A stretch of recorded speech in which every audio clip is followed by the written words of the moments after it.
안녕하세요, 송지향입니다. 요즘 겨울이 코앞에 온 듯 부쩍 추워졌는데요. 그래서 오늘은 겨울철에 일어날 수 있는 안전사고에 대해 알아보기 위해 소방관님을 모셨습니다. 안녕하세요. 네, 안녕하세요. 조치원 소방서 소방교 오동양이라고 합니다. 우리 친구들한테 쉽게 벌어질 수 있는 안전사고들이 많이 있는데요. 오늘 안전한 TV에서 준비하신 영상이 있다고 하는데 함께 보시면서 설명해 보겠습니다.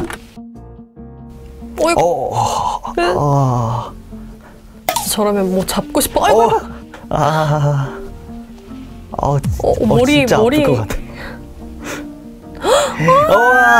아이고. 영상을 지금 함께 봤는데 네. 위험한 상황이 굉장히 많았어요. 그렇습니다. 이런 상황은 보통 어디서 많이 발생이 되나요? 네, 얼은 땅이죠. 겨울철에는 눈이나 비가 내려도 날씨가 춥기 때문에 금방 땅이 얼게 됩니다. 바닥이 얼게 되면 미끄러져 넘어지는 낙상사고가 많이 늘어나게 되는데요. 어떻게 예방할 수 있는지 혹시 아시나요? 아까 영상에서 봤는데 주머니에 손 넣고 가시는 분이 있더라고요. 네. 주머니에서 손 빼기? 네, 기본적으로는 주머니에서 손을 빼고 걷기, 그리고 보폭을 줄여서 종종 걸음으로 걸어야 합니다. 그리고 또 외출 전에는 구두나 슬리퍼보다는 운동화나 등산화 같은 안 미끄러지는 신발을 신는 것이 안전한데요. 또 요새 중요한 것이 스마트폰을 보면서 걷는 분들이 많은데 스마트폰을 보면서 걷게 되면 넘어져도 크게 다칠 위험이 있기 때문에 절대 보지 않고 천천히 걸어가야 합니다. 특별히 잘 어는 곳이 있을까요? 네, 어두운 곳과 그늘진 곳을 주의해야 되는데요. 얼음도 크게 형성이 돼 있고 또 확인이 쉽지도 않아서 특히 조심해야 합니다. 그러면 집 앞에 얼어있는 곳이 있으면 조금 무섭기도 하고 이걸 네. 빨리 없애야 될 것 같은데 그렇습니다. 뜨거운 물을 부으라는 얘기도 들어본 적이 있어요. 이건 어떤가요? 뜨거운 물을 붓는 것은 제일 위험한 행동 중에 하나입니다. 왜죠? 얼음이 훨씬 빨리 얼게 되기 때문입니다. 뜨거운 물은 가지고 있는 에너지가 많아 영하에서는 에너지를 훨씬 빨리 방출하기 때문에 찬물보다 빨리 얼기 때문이죠. 그러면 이럴 때는 어떻게 대처하는 게 좋을까요? 모래나 염화칼슘을 뿌리는 것이 좋습니다. 넘어지는 게 어쩔 수 없다면 덜 다치는 방법 뭐 이런 거 있을까요? 앞으로 넘어진다면 손목보다는 무릎을 먼저 바닥에 대는 것이 손목 골절을 예방할 수 있습니다.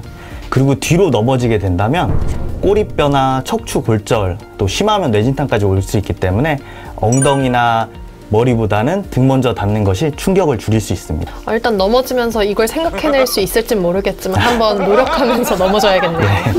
겨울철에 화상사고가 많다고 들었어요. 네. 준비된 이미지가 있다고 하니까 한번 볼까요? 네. 약간 이거는 핫팩 같은 거 위에 올려놓은 거 같죠? 저 이거 고데기에 한번 저 손 대인 적 있는데 딱 이렇게 됐어요.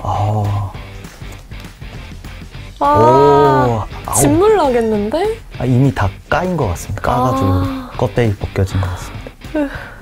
이제 날씨가 추워지니까 핫팩이나 전기 난로 그리고 이제 장판 까니까 저온 화상이 많이 일어나는 것 같아요. 네, 그렇습니다. 정확히 저온 화상이 뭔가요? 뜨거운 불이나 끓는 물 같은 것에만 화상을 입는다고 생각하시는데 낮은 온도, 그러니까 핫팩이나 아니면 전기난로 같은 거에서 장시간 피부가 손상을 받아 화상을 입게 되는 걸 말합니다. 이게 단기간에 데이는 게 아니라 장시간 화상을 입기 때문에 일반 화상보다 상처가 훨씬 깊고 그리고 회복까지 시간이 오래 걸립니다. 따뜻한 거에서도 화상을 입을 수 있다는 얘기군요. 네, 그렇습니다. 그러면 이렇게 따뜻한 데 데이면 사실 바로 인지하기도 힘들고 티도 안 날 것 같은데 이런 저온 화상은 어떻게 해야 되나요? 말씀하신 것처럼 모르고 지나치는 경우가 굉장히 많습니다. 일반적으로 저온 화상에 걸리게 되면 피부가 붉어지고 간지럽거나 이제 색소 침착이 되거나 그걸 방치하게 되면 통증이 생기기도 하고 물집이 올라오기도 합니다. 또 심할 경우에는 피부 괴사까지 일어날 수 있습니다. 알았을 때 대처하는 방법은 어떻게 되나요? 네, 저온 화상 대처하는 방법은 일반 화상과 크게 다르지 않습니다. 일단 찬물에 열기를 빼고 그 화상 정도에 따라 진료를 받는 것이 중요합니다. 물집 같은 경우에는 세균 감염의 우려가 있기 때문에 절대 집에서 터뜨려서는 안 됩니다. 예방하는 방법을 알아두면 더 좋을 것 같아요. 네, 맞습니다. 일반적으로 저온 화상은 전기 장판에서 많이 생깁니다. 사용하실 때 얇은 이불이나 담요를 깔고 사용하시는 게 중요하고 절대 피부가 직접적으로 접촉하게 사용해서는 안 됩니다. 또 전기 난로 같은 경우에도 마찬가지로 너무 가까이에서 사용하지 않는 것이 중요합니다. 그럼 핫팩 같은 경우에는 어떻게 사용하는 게 좋을까요? 붙이는 핫팩 같은 경우에는 피부와 직접 접촉해서 사용하면 안 되고요. 얇은 옷이라도 중간에 하나 두고 그 위에 붙여서 사용하시는 게 좋고, 일반적인 그냥 들고 다니는 핫팩 같은 경우에는 저희 너무 장시간 한 30분 이상 사용하지 않는 것이 좋습니다. 사실 겨울철에는 동상을 빼놓을 수가 없잖아요. 그렇습니다. 그래서 동상에 대한 자료가 준비되어 있다고 하니까 한번 볼까요? 네. 귓볼이 빨갛게 부어올랐어요. 뭐야? 괴사한 거죠, 조직이. 저 이런 자료는 처음 봐요. 탱탱 부어오르는군요, 동상에 걸리면 보통. 뭐 겨울철에 엄청 추워서 와 추워 죽겠다 이 정도는 느껴보지만 이렇게 사진처럼의 동상은 처음 보거든요. 흔히 일어나는 일인가요? 네, 생각보다 동상이 많이 있습니다. 특히 겨울철에는 스키나 썰매를 타는 야외 활동이 많아지고, 학생들 같은 경우에는 눈이 내리게 되면 눈싸움을 하고 눈사람을 만드는데, 그런 활동을 할 때 동상이 걸리기도 합니다. 근데 저는 학생일 때 눈사람 만들 때 손이 빨개진 적은 있는데 저 정도까지는 아니었거든요. 네. 좀 많은 시간 해야 동상이 걸리는 거겠죠? 혈액순환이 잘 안 돼서 걸리는 거기 때문에 개인 차이가 좀 큽니다. 아, 제가 건강한 거군요. 네.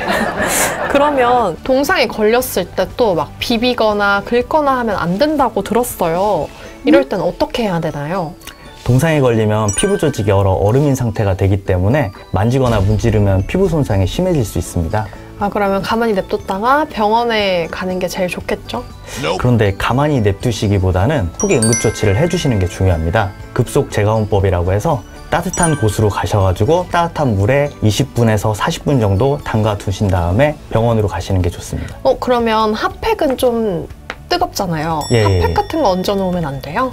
네, 동상에 걸렸을 때는 피부에 감각이 없기 때문에 직접적으로 불을 쬐거나 핫팩이나 뜨거운 물체에 바로 대게 되면 피부 손상이 심해질 수가 있습니다. 따뜻한 물에 손을 식혔다가 병원에 가는 게 제일 좋은 방법이군요. 더 좋은 방법은 식히면서 담가 놓으면서 가는 게 더 중요합니다. 담가 놓고 그러고 예, 이동하는 바로 게. 병원으로 가시는 게. 물을 구할 수가 없다. 이럴 때는 어떻게 해야죠?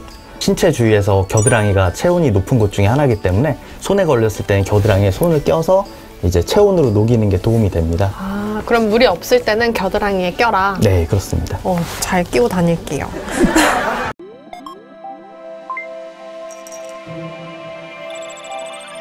여러분 안녕하세요. 추운 겨울 잘 보내고 계신가요? 겨울은 사계절 중 화재 발생 건수가 가장 높은 계절이기도 합니다. 왜 유독 겨울철에 화재가 많이 발생할까요? 가장 큰 원인은 아무래도 춥고 건조한 겨울의 날씨 때문이겠죠. 그리고 또 하나, 바로 이 난방용품입니다. 추운 겨울엔 없어서는 안 될 필수템이죠. 가정에 하나씩은 가지고 계실 텐데요. 이렇게 우리 생활에 자주 사용하는 난방용품이지만 잘못된 사용으로 매년 많은 화재가 발생한다는 사실 알고 계신가요? 자, 오늘의 주제는요, 난방용품 안전하게 사용하는 법입니다.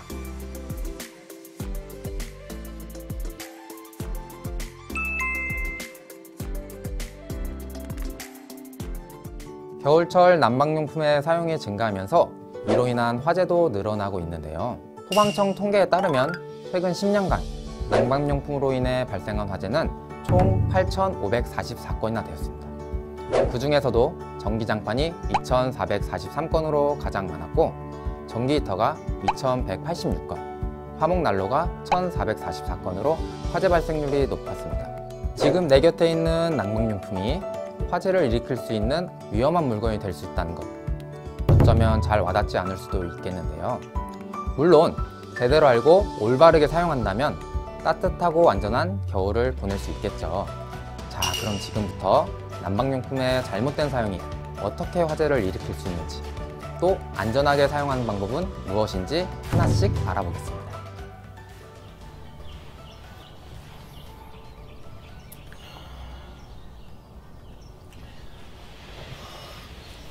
더워. 몇 도야 이게?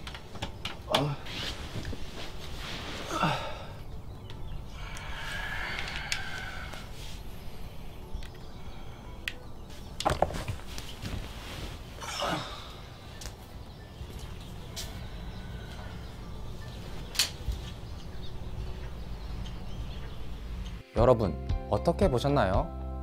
평화로운 아침 일상처럼 보이지만 집안 곳곳에 위험이 도사리고 있다는 사실, 여러분은 눈치채셨나요? 별 의식 없이 하는 이러한 사소한 행동들이 사실은 아주 위험한 행동이라는 걸 아셔야 하는데요. 자, 그럼 전기장판 사용 시 주의사항부터 알아볼까요? 전기장판은 온갖 전선과 발열체들로 이루어져 있는 물체입니다. 전선을 통해 전기를 공급받고 그 전기를 열선 등을 이용해 열로 변환하기 때문에 화재 발생의 위험이 항상 존재합니다. 그리고 여러분, 가정에서 라텍스 소재 많이 사용하시죠? 라텍스는 부드럽고 푹신해서 침구의 재료로 많이 쓰이는데요. 하지만 이 라텍스와 전기장판을 함께 사용하면 화재의 위험이 무척 높아진다는 점 알고 계셨나요? 라텍스는 고무 성분으로 조직이 치밀하고 내부에 수많은 공기 구멍이 있기 때문에 열기를 가둬둡니다.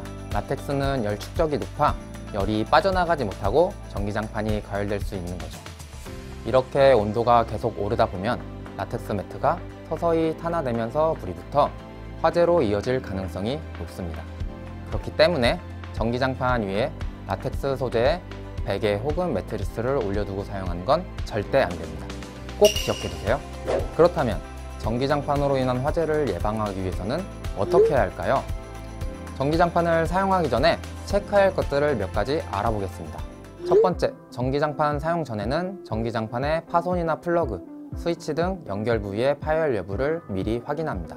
두 번째, 콘센트에 낀 먼지는 화재의 원인이 될 수 있기 때문에 자주 먼지를 청소해줍니다. 세 번째, 온도 조절 장치가 정상적으로 작동되는지 점검하고 만일 제대로 작동하지 않는다면 AS를 받고 사용합니다. 네 번째, 전기장판은 KC 인증 마크가 있는 것으로 사용합니다. 그리고 하나 더, 라텍스뿐만 아니라 열이 잘 빠져나가지 못하는 메모리폼, 두꺼운 이불 역시 깔지 않는 게 좋습니다. 대신 면 담요나 얇은 이불을 깔아주세요. 이렇게 하면 난방 효율도 높아지고 저온 화상도 예방할 수 있으니 더 좋겠죠. 전기장판은 사용할 때도 주의해야 하지만 보관할 때도 주의해야 합니다. 전기장판을 장시간 접어서 보관할 경우 접힌 부분에서 열선이 손상되고 또 손상된 부분에서 접촉 불량이 생길 수 있습니다. 이렇게 되면 열이 발생하여 화재의 원인이 될 수 있습니다. 그래서 전기장판을 보관할 때는 접어서 보관하지 말고 돌돌 말아서 보관해야 합니다. 또한 전기장판과 커넥터를 분리한 후 보관해야 하며 보관할 때는 연결 부위 전선이 꺾여지거나 당겨지지 않게 보관해야 합니다. 전선 내부에 작은 선들이 끊어질 수 있기 때문이죠. 만약 이러한 상태로 콘센트에 연결한다면 끊어진 부위에서 접촉 불량에 의한 불꽃이 튀어 화재가 발생할 수 있습니다. 아셨죠?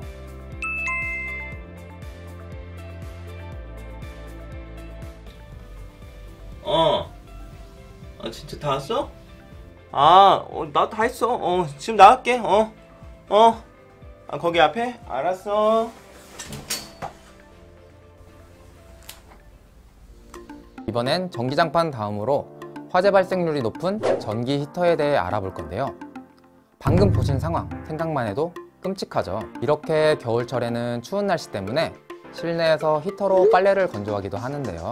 하지만 옷은 가연 물질이기 때문에 히터와 가까이 두면 상당히 위험합니다. 해당 실험 영상을 보시면 히터 앞에 패딩을 놓은 지 2시간이 지나자 패딩이 쪼그라들기 시작했고 3시간이 지나자 결국 패딩에 불이 붙었습니다. 집이라면 주변의 옷가지와 다른 물건들에게도 쉽게 불이 옮겨 붙었겠죠. 아주 큰 화재가 발생했을 겁니다. 따라서 난방기구 주위에는 세탁물, 종이류와 같은 바다에 취약한 물건은 절대 가까이 두어서는 안 됩니다. 또한 라이터와 같이 가연성 물질이 들어가 있는 물체도 절대 주위에 두면 안 된다는 점 명심해 주세요. 실제 화재 사례 중 전기 히터 주변에 가연물을 두었다가 문을 닫고 나가는 과정에서 가연물이 전기 히터에 떨어져 화재가 발생한 사건이 있었습니다. 또한 사무실 책상 밑에 놓고 사용하던 전기 히터를 잊은 채 무심코 의자를 책상 밑으로 넣고 장시간 방치해두어서 화재가 발생한 경우도 있었죠. 따라서 전기 히터를 사용하고 자리를 옮길 때는 꼭 스위치를 꺼주시고요. 주변에는 절대로 가연물을 두지 말아야겠죠. 전기 히터 역시 사용 후 보관할 때 몇 가지 주의사항이 있는데요. 전기 히터는 먼지가 많은 곳에 두면 금속 간에 먼지가 달라붙게 됩니다. 이 상태로 전기 히터를 사용하면 화재가 발생할 위험이 크기 때문에 꼭 먼지가 달라붙지 않도록 포장을 한 후 보관해야 합니다. 또한 습기가 많은 곳에 보관을 하면 습기가 복사열을 만들어내는 핵심 부품인 금속관을 녹슬게 하여 고장의 원인이 될 수 있기 때문에 꼭 주의하세요. 전기 제품을 사용할 때 꼭 필요한 게 있죠. 네, 바로 콘센트인데요. 콘센트부터 올바르게 사용하는 것이 화재 예방의 기초입니다. 일명 문어발식 콘센트라고 들어보셨죠? 위험하기 때문에 자제해야 하는 사용 방식이라고 알고 계실 텐데요. 왜 위험할까요? 문어발식 콘센트를 장시간 사용하면 과부하로 인한 화재가 발생할 수 있기 때문입니다. 그렇기에 콘센트 사용 전 해당 콘센트의 허용 전류 및 전력치를 확인하시고 그에 맞는 전자기기를 사용해야 합니다. 난로나 에어컨 등 전력이 많이 필요한 기기를 사용할 때는 당연히 그에 맞는 콘센트를 사용해야 합니다. 다들 기억해 주세요.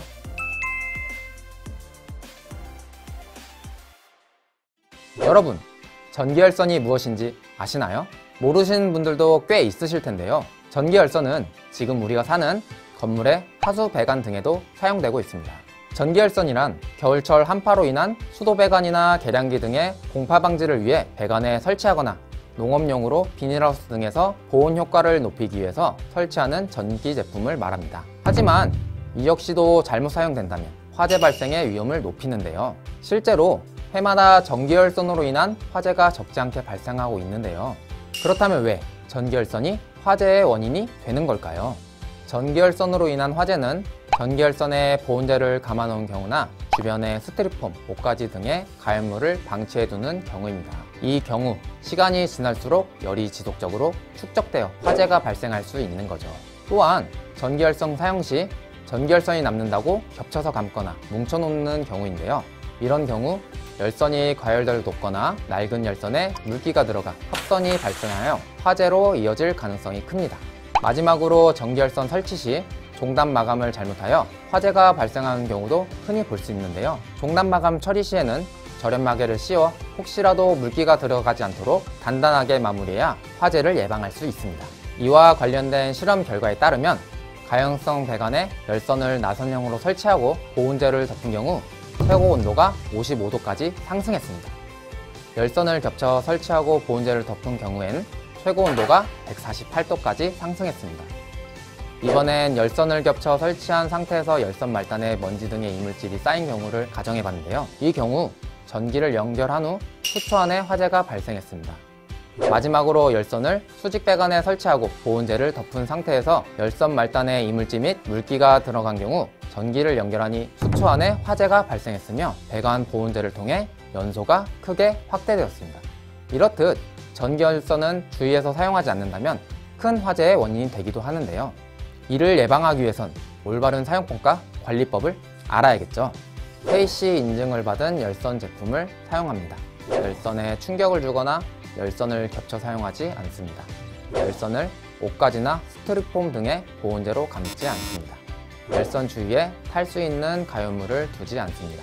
내용 연수가 지난 열선은 정기적으로 교체합니다.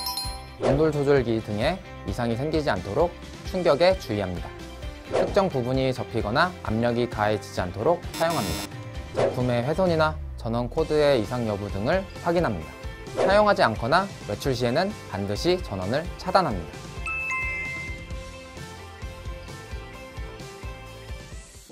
여러분, 화목난로 사용해 본 적 있으신가요? 요즘은 불멍이라고 해서 유행하고 있기도 하죠. 원래 이 화목난로는 농촌과 산촌 지역에서 주로 사용하던 난로인데요. 이런 집들은 난방시설이 제대로 갖춰져 있지 않은 경우가 많기 때문에 주변에서 구하기 쉬운 땔감으로 난방을 할 수 있는 화목난로를 많이 사용하는데요. 하지만 이 화목난로 때문에 하루에 한 번꼴로 화재가 발생한다는 것 알고 계셨나요? 화목난로의 원리는 나무를 원료로 물을 가열하여 고온 고압의 증기나 온수를 발생시키는 것입니다. 하지만 그렇기 때문에 한꺼번에 너무 많은 연료를 투입하게 되면 과열에 의한 복사열로 주변 가열물에 불이 붙을 수 있습니다. 또한 연료 투입구나 연통 또는 굴뚝 끝에서 불티가 주변으로 흩어져 옆에 있는 지붕이나 나무들에 불이 붙어 화재가 발생할 수 있습니다. 게다가 타고 남은 재가 방치된 상태에서 바람이 불 경우 불티가 날려 주변 가열물에 착화될 수 있죠. 이렇듯 위험한 화목난로, 안전하게 사용하려면 어떻게 해야 할까요? 첫 번째, 가연물과 보일러는 2m 이상 떨어진 장소에 보관해야 하고 지정된 연료만 사용하는 것이 중요합니다. 두 번째, 화재가 났을 경우를 대비하여 가까운 곳에 소화기를 비치해야 합니다. 세 번째, 연료 투입 후에는 투입구를 제대로 닫았는지 꼭 확인해야 합니다. 네 번째, 연료를 충전할 때 한꺼번에 너무 많이 넣지 않도록 주의합니다. 다섯 번째, 젖은 나무를 사용할 경우 투입구 안을 최소 3, 4일에 한 번 정도는 청소해야 합니다. 연통 청소는 3개월에 한 번씩 해줍니다. 이것들만 잘 지켜주셔도 겨울철 화목난로로 인한 화재를 미리미리 예방할 수 있겠죠. 네, 지금까지 겨울철 난방기구 사용법과 화재 예방법에 대해서 알아봤는데요. 다들 유익하셨나요?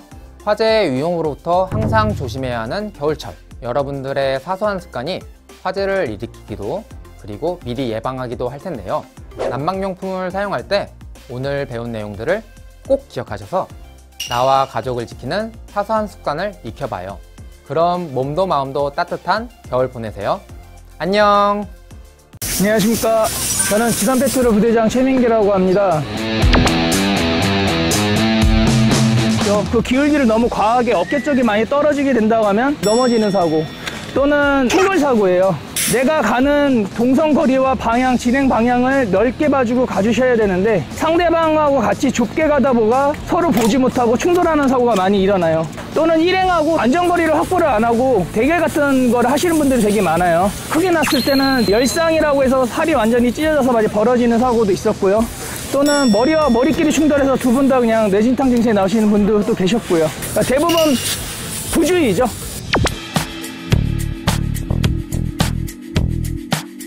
일단은 실력에 맞는 슬로프 선택을 무조건 해주셔야 돼요.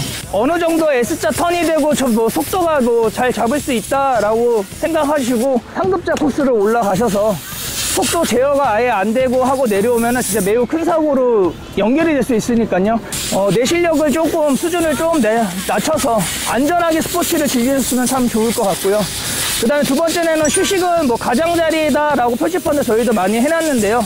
가장자리라고 해서 굳이 안전하다는 법은 없습니다. 내가 힘들다고 너무 컨디션이 난조하고 아래돼 있을 때는 항상 이 목재 바깥쪽이나 다른 베이스 광장 쪽에 내려서 의자에서 따뜻한 불에서 충분히 쉬셨다가 이용해 주시면 되게 좋을 것 같고요. 세 번째는 이제 직할감.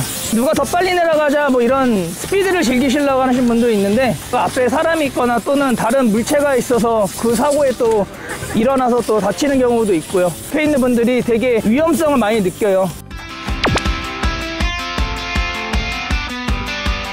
본인이 넘어지면 아프다는 인식을 분명히 가지고 있어요. 안 넘어지려고 하고 몸에 힘을 주고 내가 버티려고 하는 경우가 많이 있거든요.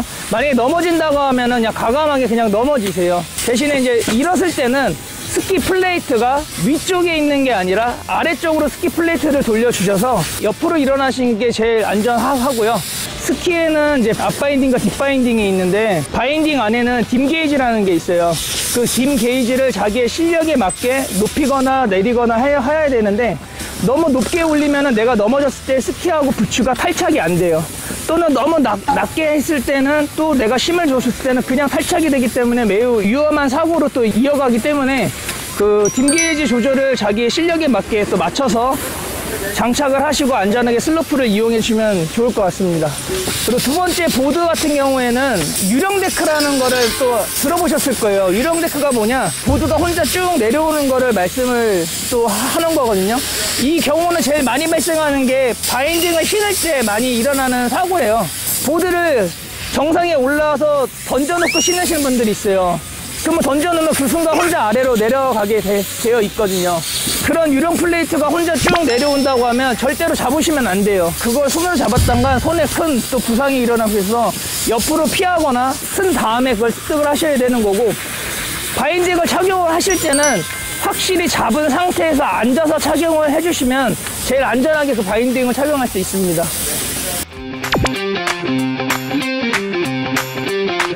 준비 운동을 먼저 충분히 해주시고 그리고 슬로프에 입장해 주셔야 돼요. 하나, 둘, 셋, 넷, 일곱, 여덟, 둘, 셋, 넷,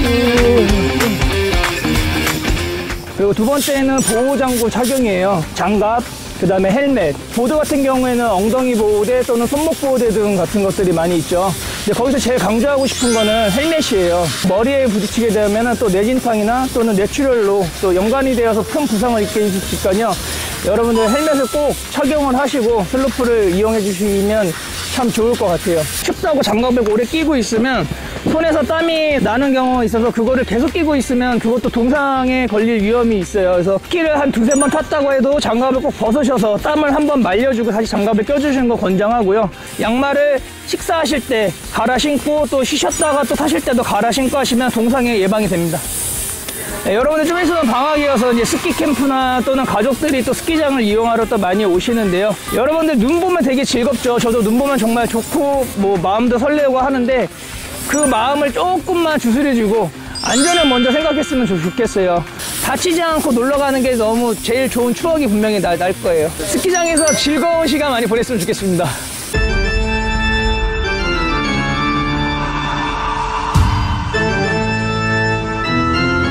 안녕하세요. 춘천소방서 구조대에서 근무하고 있는 소방교 장민구입니다.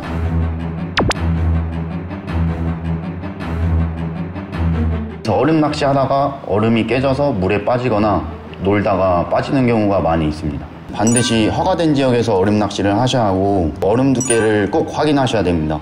얼음 두께는 최소 10cm 이상이 되어야 하는데 또 얼음 구멍에서 물이 솟아나온다면 얼음이 녹아 가라앉고 있다는 신호이기 때문에 즉시 나오셔야 됩니다. 혹시 모를 사고를 대비해서 구명조끼를 필히 착용하고 얼음 위에서 불을 피우거나 난방기구를 올려놓는 행위를 하시면 안 됩니다. 얼음 낚시 중에 얼음이 깨지기 시작했다면 낮은 자세로 포복을 이동해야 주변 얼음까지 깨지는 상황을 피할 수 있습니다. 얼음물에 빠졌을 경우 두 팔은 얼음 위로 뻗어 기대고 다리를 뒤로 뻗어 얼음 밑으로 몸이 빨려 들어가지 않게 하셔야 합니다. 이때 무리하여 얼음 위로 올라오려면 얼음이 더 깨질 수 있기 때문에 구조 요청을 기다리시는 게 좋습니다. 그리고 얼음물에 빠진 사람을 목격하셨다면 119에 즉시 신고하시고 부력이 있는 물체를 던져주거나 나무 막대 등을 밀어주는 것이 좋습니다. 물에 빠진 사람을 구하려고 가까이 다가가면 얼음이 더 깨질 수 있기 때문에 함부로 접근하시면 안 됩니다.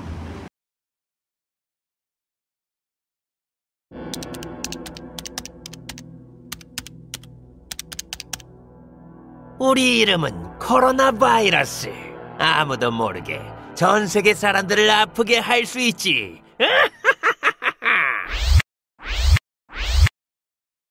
저 사람에게 들어가자.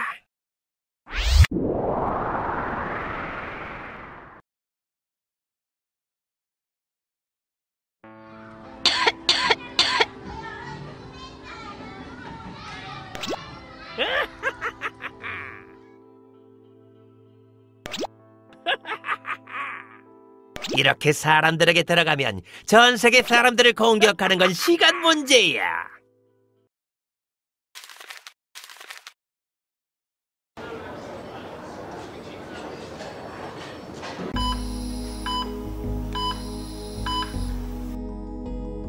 이렇게 우리가 무서운 바이러스라고.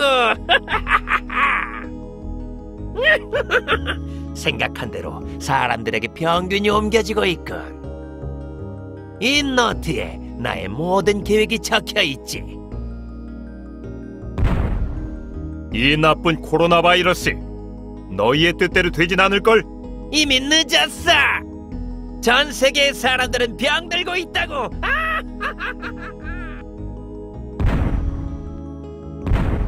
지금 사람들이 아픈 이유를 알아냈어. 그게 뭐죠, 아빠? 이 노트 같이 함께 읽어보아요. 우리 이름은 코로나 바이러스. 우리는 사람들의 눈, 코, 입 속으로 들어갈 거야. 우리가 들어가면 2일에서 14일 안에 아플 거야. 당장 아프지 않으니까 사람들은 아무것도 모르고 돌아다니겠지. 그러다가 침방울을 타고 또 다른 사람들에게로 들어가야지. 침이 튄 물건에도 몰래 숨어 있어야겠어.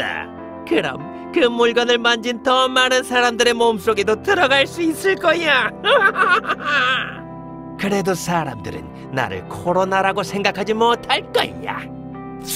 37.5도 이상의 열이 계속 나는 사람들도 있을 거야. 어떤 사람들은 머리가 아플 거고, 누구는 목이 아프거나 기침도 하겠지. 으슬으슬 춥다고 느끼는 사람도 있을 테고 숨쉬기도 힘들게 될 거야. 어떤 사람은 배가 아프거나 설사를 하기도 할 거야. 아프다고 느끼지 않는 사람들도 있을 거야. 그래서 우리가 더 무서운 바이러스라고. 속보입니다. 코로나 바이러스에 감염된 환자들이 전 세계에서 늘어나고 있습니다. 어떻게 해야죠? 사람들에게 코로나 바이러스를 막을 수 있는 올바른 방법을 알려줘야겠어. 다들 이럴 시간이 없어. 어서 우리도 마스크를 쓰고 움직이자고. 여보, 우리 잠시 산책하러 나갈까요? 요즘 코로나가 유행이던데 마스크 쓰고 나가야겠죠? 에이, 잠깐 집 앞에 나가는 건데 뭐. 잠깐만요. 밖에 나갈 때에는 꼭 마스크를 써야 합니다. 아하, 알겠어요. 마스크를 썼지만 내가 들어갈 공간은 충분하군. 이렇게 마스크를 착용하면 코로나 바이러스를 완전히 막을 수 없습니다. 그러면 저와 함께 바이러스가 들어오지 못하게 올바른 마스크 사용법을 알아봅시다. 첫째, 마스크를 쓰기 전 손 소독제로 손을 소독하거나 비누로 손을 씻으세요. 손을 씻지 않으면 손에 있던 바이러스가 마스크 안쪽에 묻어요. 둘째, 마스크를 착용할 때에는 코와 입을 모두 가려야 합니다. 그렇지 않으면 코와 입으로 바이러스가 들어갈 수 있어요. 마스크를 쓴 다음에는 손으로 마스크 가장자리를 꾹꾹 눌러주세요. 그 다음 내 숨이 밖으로 새어나가지 않는지 확인해주세요. 셋째, 마스크를 쓴 뒤로는 마스크 겉면을 만지면 안 돼요. 겉면에 코로나 바이러스가 붙어 있을 수도 있어요. 그래서 마스크 겉면을 만졌다면 손을 씻어주세요. 넷째, 마스크를 벗을 때에는 귀에 거는 끈을 잡고 벗어주세요. 일회용 마스크는 마스크 바깥쪽을 안으로 접은 후 끈으로 말아서 쓰레기통에 버려주세요. 버린 후에는 손을 씻어주세요. 첫 마스크는 60도가 넘는 온도에서 매일 세탁해주세요. 마지막으로 기침 예절을 알아봅시다. 기침과 재채기를 할 때는 입과 코를 꼭 가려주세요. 만약 마스크 없이 기침을 한다면 팔꿈치 안쪽으로 입과 코를 가려주세요. 손은 기침을 완전히 막지 못해 바이러스가 주변으로 퍼질 수 있어요. 그리고 손에 묻은 세균이 여기저기 묻을 수도 있어요. 네, 꼭 마스크를 쓸게요. 아! 저렇게 마스크를 쓰면 내가 들어갈 공간이 하나도 없잖아! 올바른 마스크 착용 방법과 기침 예절 잊지 마세요.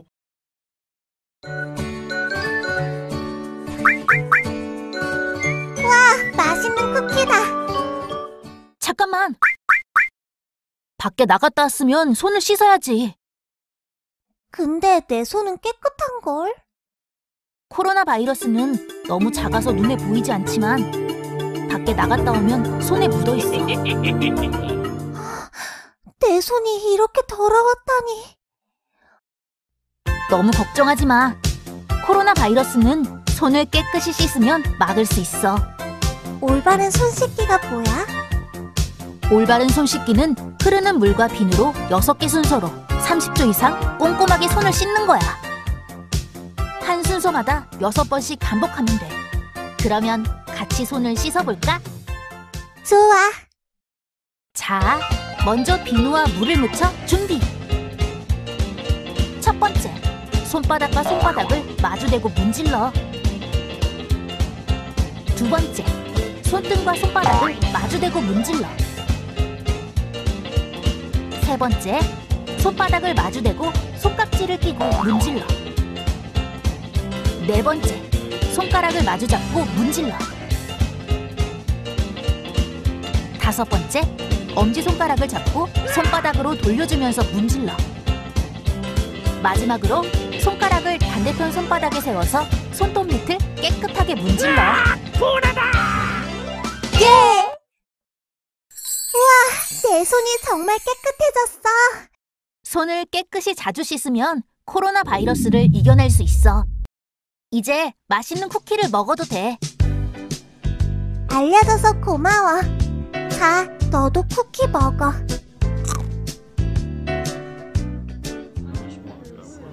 오랜만이네요. 그동안 잘 지내셨나요? 잘 지내고 있어요. 오랜만이네요. 저 사람들에게는 한 번에 들어가기 쉽겠군. 조심하세요. 사람들끼리 가까이 붙어 있으면 바이러스가 쉽게 퍼져요. 옆 사람과 2m 정도 떨어지셔야 합니다. 악수와 같은 신체 접촉도 하지 말아주세요. 2m가 어느 정도인가요? 양팔을 벌렸을 때 서로 닿지 않을 만큼 떨어지면 됩니다. 이렇게요?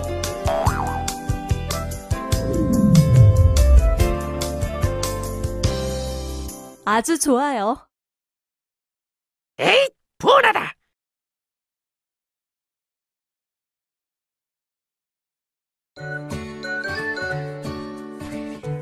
방금 손도 깨끗이 씻었으니 이제 바이러스로부터 안전하겠지? 조심하세요. 집안에도 바이러스가 아직 남아있어요. 보세요. 아직도 바이러스가 집안 곳곳에 숨어있죠? 으악! 들켰다! 그렇다면 집안에서는 바이러스를 어떻게 없애나요? 집안에 있는 바이러스들 없애는 방법을 알아봅시다. 하루에 2번 이상 창문을 활짝 열고 바람이 잘 통하게 해주세요. 또 7일에 1번 이상 물건들을 잘 소독해주세요. 이렇게 소독제를 천에 적신 후 닦아내면 됩니다. 우와, 알려줘서 고마워요. 이제 집안의 창문을 자주 열어 환기하고 물건을 소독해서 집안을 깨끗하게 만들게요. 집안을 환기하고 소독하다니 분하다!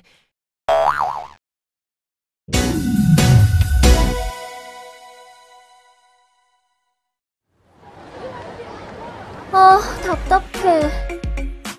아! 저기 보막이 약해진다! 우리가 들어가기 좋겠는데? 마스크는 코까지 올려 쓰셔야 해요. 아, 뭐야! 이 보막은 또! 차, 방심한 줄 알았는데. 사람들이 조금만 방심해도 우리는 언제든지 다시 공격할 거야. 두고 보자. 너희 뜻대로 되지는 않을 거다. 현재 지구 곳곳에서 코로나 바이러스를 물리치기 위해 많은 분들이 열심히 고생해주시고 계십니다. 그리고 예방수칙을 잘 지키고 계시는 여러분, 그리고 애써주고 계시는 모든 분 감사합니다. 코로나를 막기 위해 노력하시는 여러분들은 모두 영웅입니다. 영웅 여러분, 코로나19 예방을 위해 이것만은 꼭 기억해주세요. 이와 같은 증상들 중 하나라도 나타난다면 밖에 나가지 말고 집에 혼자 있으세요.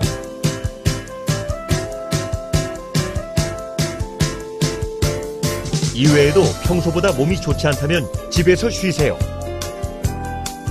다음으로 코로나 바이러스를 예방하기 위해 꼭 지켜야 할 부분들을 알아봅시다. 외출 시에는 마스크를 꼭 착용해주세요. 다만 2세 이하의 아이나 숨쉬기 어려우신 분은 다른 사람과 거리를 유지해주세요. 기침과 재채기를 할 때는 입과 코를 꼭 가려주세요.